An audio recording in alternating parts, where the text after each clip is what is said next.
দেখে ভালোবাসবে, এটাই তো আমরা দেখে আসছি। কিন্তু সেই ভালোবাসা আমরা তো সন্তান নাই না।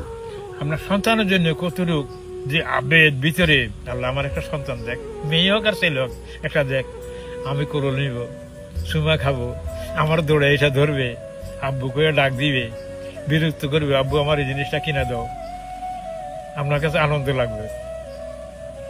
পকেটের টাকা আছে, আব্বু আমার 20টা টাকা দাও, আমরা 20 টাকা না দিলেও 10 টাকা দিবেন, নাও যাও, দেখো এদিকে দিয়ে যাও না, 10 টাকা নিয়ে কি খাবা, আমরা বেশি আনন্দ আসবে। 20 টাকা ছেলে 50 টাকা দিতে বাইরে আপনার পকেটের থেকে। সন্তান আদর, ছেলে হোক আর মেয়ে হোক, ছেলের থেকে মেয়ে হইলে আরো বেশি আদর, এটা ভঙ্গিমা এসে করে, এদের জন্য এমনি আদর লাগে। আল্লাহ থেকে এই আদরটা আসে না। আদর তো অবশ্যই, ছেলে মেয়ে তো আদর পাওয়ার জন্যই পৃথিবীতে আসে। ছেলে মেয়ে যদি বাপের সাথে বেমানি করে তাহলে কি করা হবে? বাবা টাকা নিয়ে যাও আলাদা কথা, সন্তান আর সম্পদ নিয়ে যাও আলাদা কথা, চোর ডাকায় তো নিয়ে যায়, সে লোকে বাঁচে না।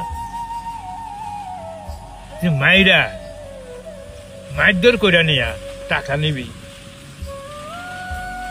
শরীরে আঘাত দিয়া, মনে আঘাত দিয়া টাকা নিবি, তাহলে তুই কি ভালোবাসবো? আমি কানে শুনি না, সব কথা আমি কানে শুনি না, আওয়াজ বোঝা যায়।